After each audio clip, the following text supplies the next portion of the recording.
Taking time off and getting paid to do it sounds like a dream, but it turns out a lot of people do not take advantage of that opportunity. In fact, U.S. employees use on average only about 70% of their time off. Veetahl Eilat-Raichel, co-founder and CEO of Sorbet, a firm that works with companies to allow employees to convert their unused PTO into cash, says we need to understand just how important paid time off really is.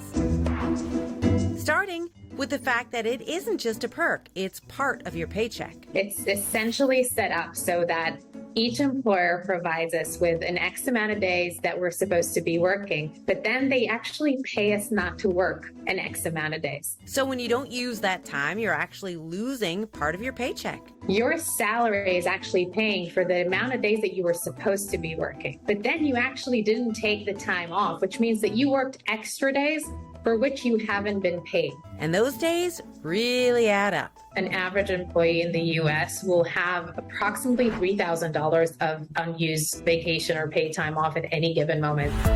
Which is why you need to know your rights, the biggest of which is carryover is key. For those extra days you worked, you don't actually get paid immediately through your salary. And worst case scenario, you will actually lose either all of those days that you worked because you're under some use it or lose it policy, or a portion of it if your employers only carry over a certain amount of those days. While she says most employers do provide an allocated number of carryover days, not all do, and the number allowed varies. It's really important to educate yourselves on your rights. PTO can tell you a lot about a company because it reflects the culture. A company that prioritizes employee wellness will more often than not have a generous pay time off policy. So when looking for a new job, don't just look at the healthcare benefits, but also look at the vacation time. But beyond just that number, just that allocated amount, I would go as far as to ask, is this something that is encouraged? Do they truly want people to take time off? And finally,